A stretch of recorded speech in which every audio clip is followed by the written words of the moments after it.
So it's time to do the last part of this series. It's been going on for 6 months. It was delayed because of the update of Nomad, but we're onto it now. So we're going to put some texture onto the body.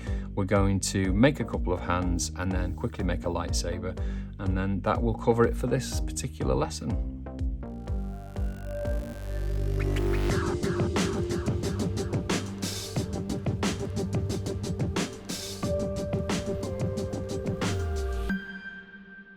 So this video has taken quite a while to make for one major reason, and that's because Nomad updated with a complete overhaul of the interface and a lot of features.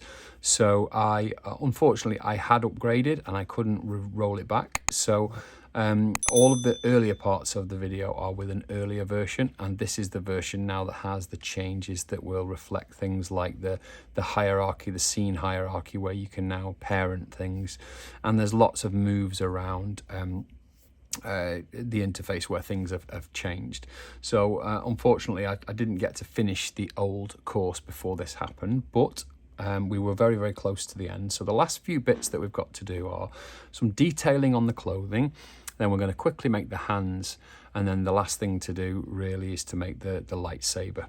So we'll do all of that in this session now. So to make the Hessian look of the cloth, what we need to do is download a picture of some Hessian, basically. So I went over to Procreate and I just downloaded a picture of Hessian from Google. Nothing more than Hessian and Google. And then I used desaturation. So this is Procreate, and I just went saturation in here. So hue and saturation, and brought the saturation down, and then put a black outline around it with a blur like that. And that means the fall off needs to be black right at the edge. And then I saved that, whipped back over to Nomad and imported it in through the alpha channel here, the stamps channel. And that gives us a really nice Hessian looking alpha. How do we use that?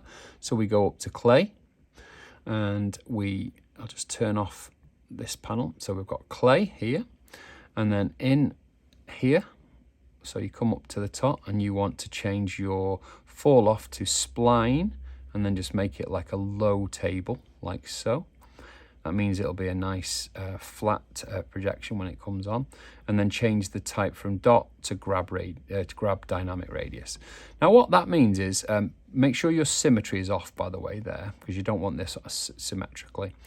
And then what that means is we can now pull a Hessian finish across the surface if it's worked.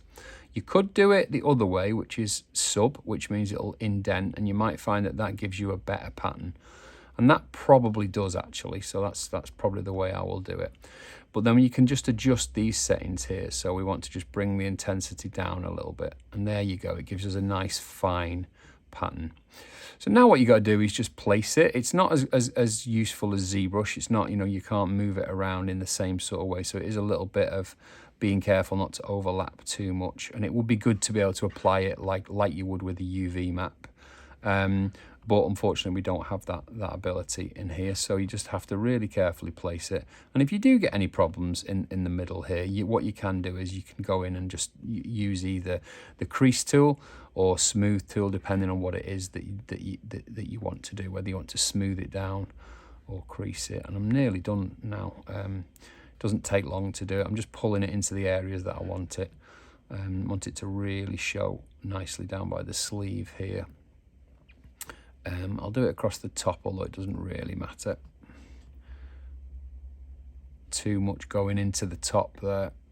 Depends what you're going to do with this. If the intent for me was to 3D print it, so a lot of this top will get removed at a later stage.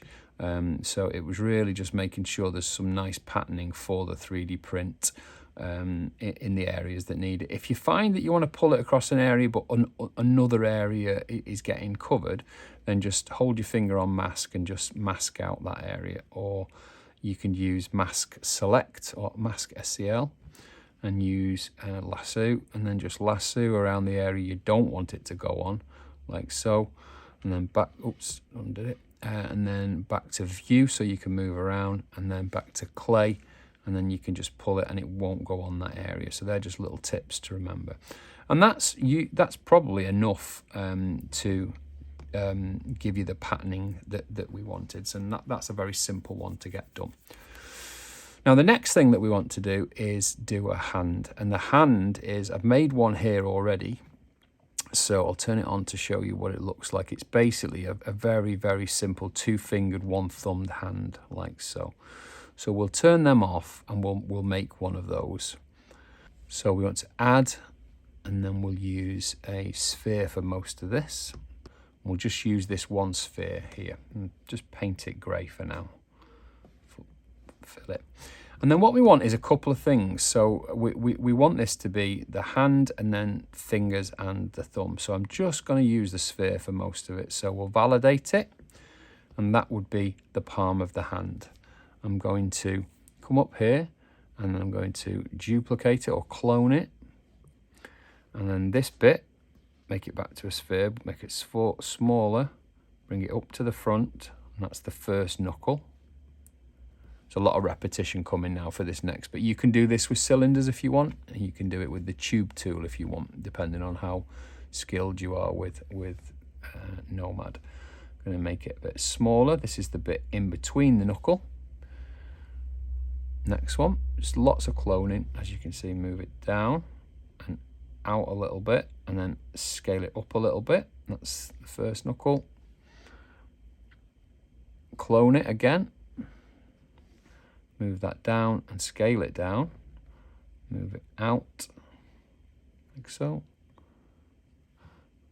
And then do another clone, and that will be where the end of the finger is going to be.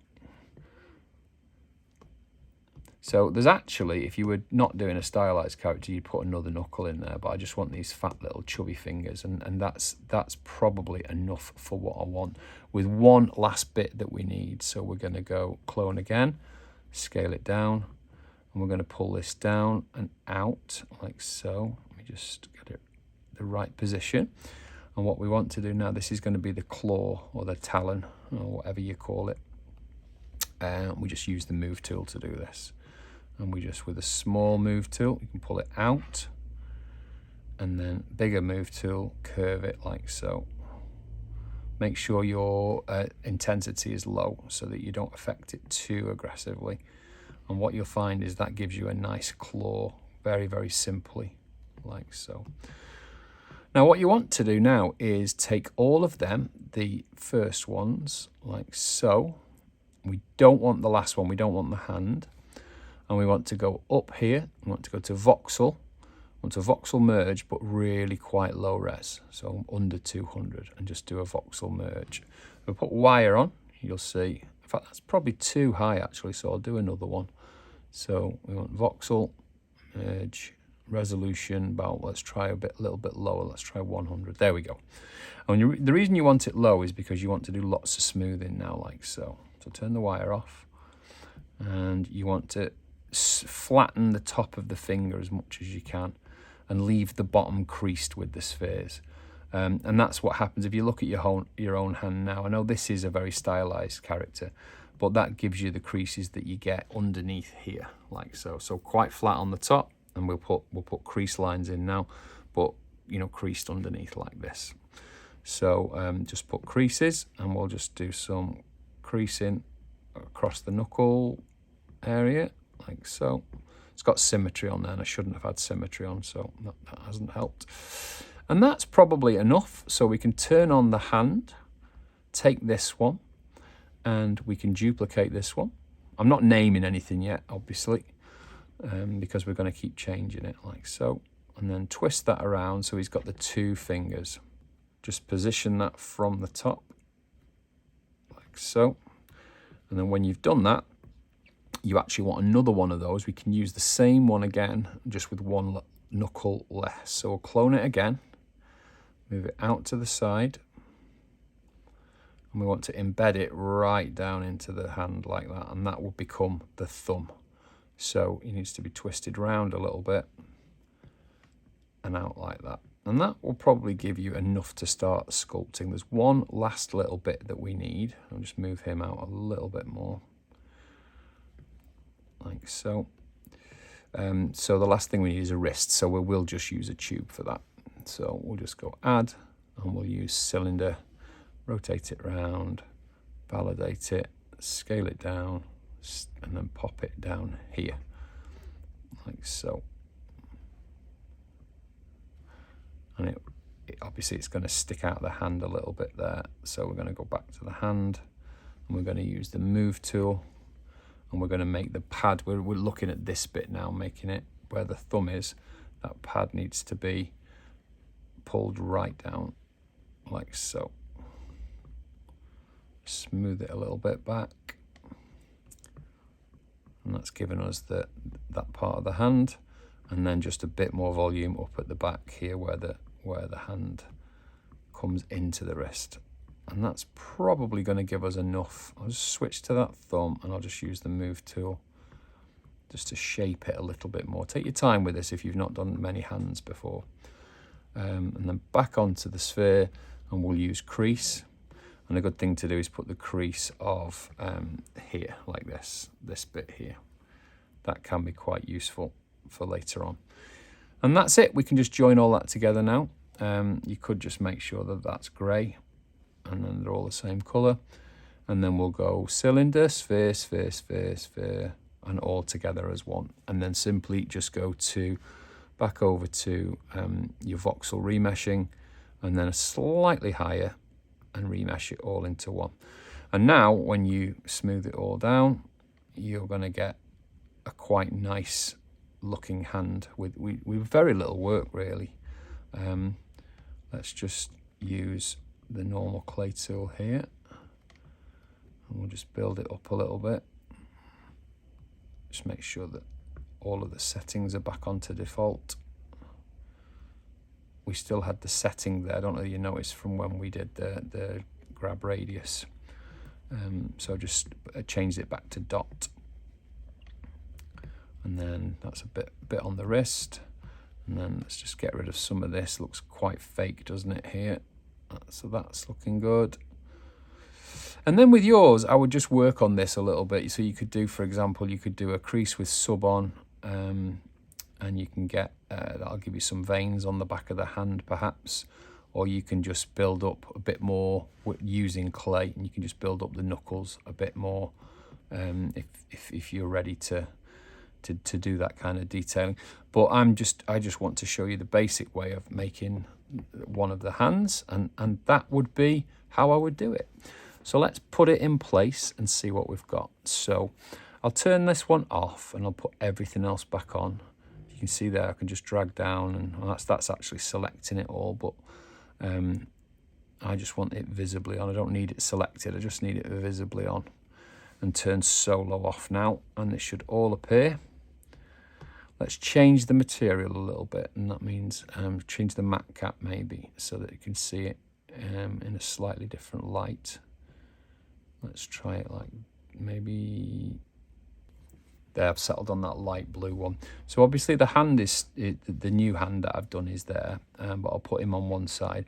And you can see there the hands, I've just placed them. I've taken this one and I flipped it. So I'll come up here and I go mirroring left to right and just flip it across. That's actually duplicated it, so I didn't want to do that. What I wanted to do is just do flip, and then what it'll do is flip it left and right, and that's how you change it from left to right for this hand and this hand. And then the last thing that I want to do in this section is this thing here. So this is a lightsaber. So this is basically two very, very simple shapes, and I'll show you quickly how to make them. So we'll put solo on again, and we'll make a new cylinder. So we'll go up to the top, and we'll go add, and we'll do cylinder. And with solo on, what you'll see is that it's just the cylinder. Let's put wireframe on, and we can see what we're dealing with there.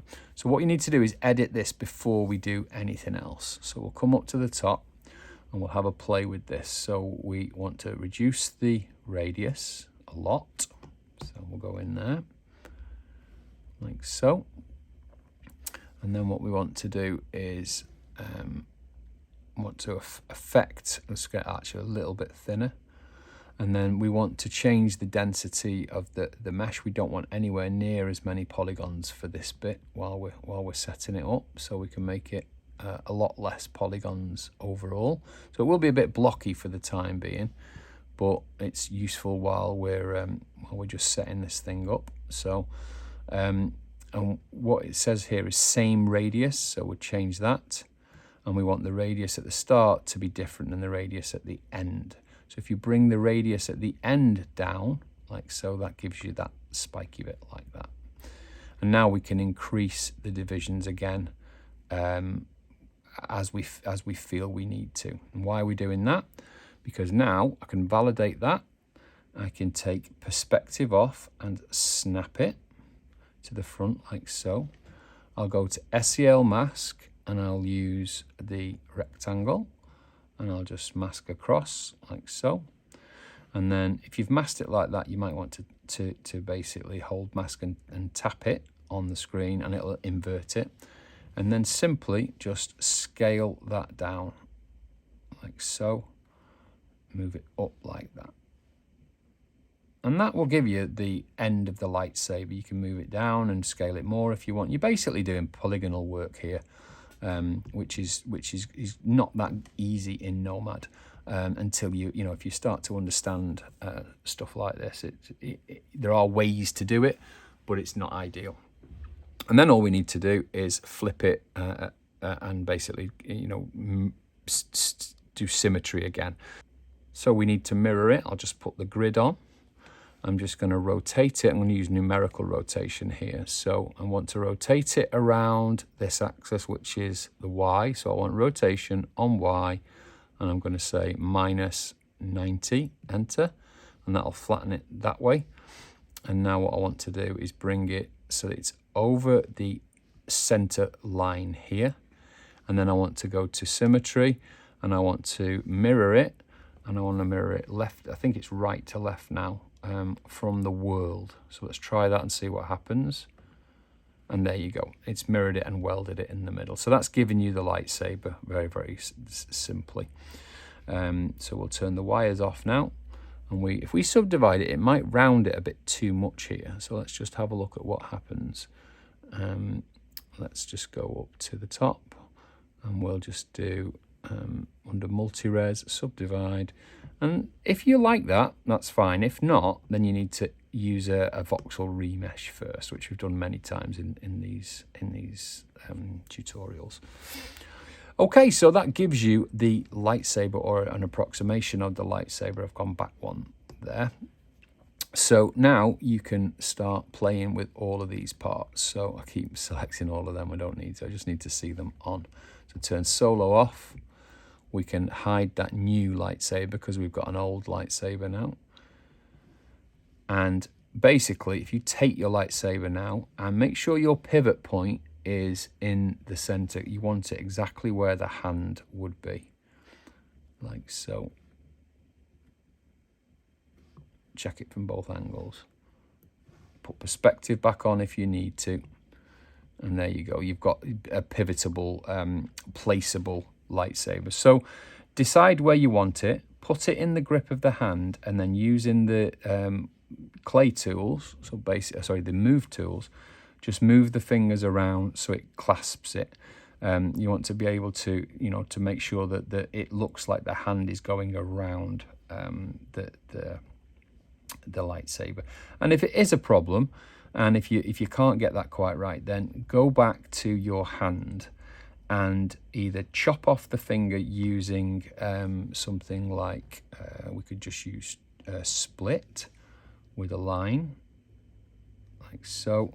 And then take this bit and you can just rotate it round, like so.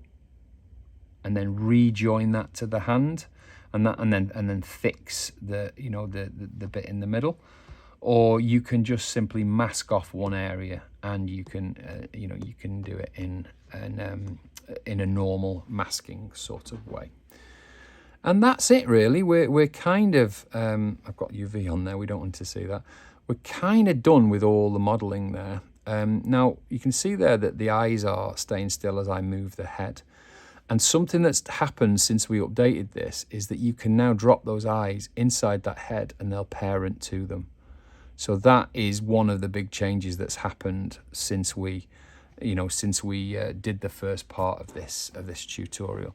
So that definitely would be something that you know, that would improve any of this kind of character work, is the fact that we can pose way better now. And I'm doing some tutorials on exactly that subject, so that would definitely be something you should look into. So I'm just going to save this now, and then we're going to have a look at the final one. I'll just open the one that we're calling final. We'll turn off the wireframe, turn off the grid, and we'll turn off the object from the top, the outline, the object here.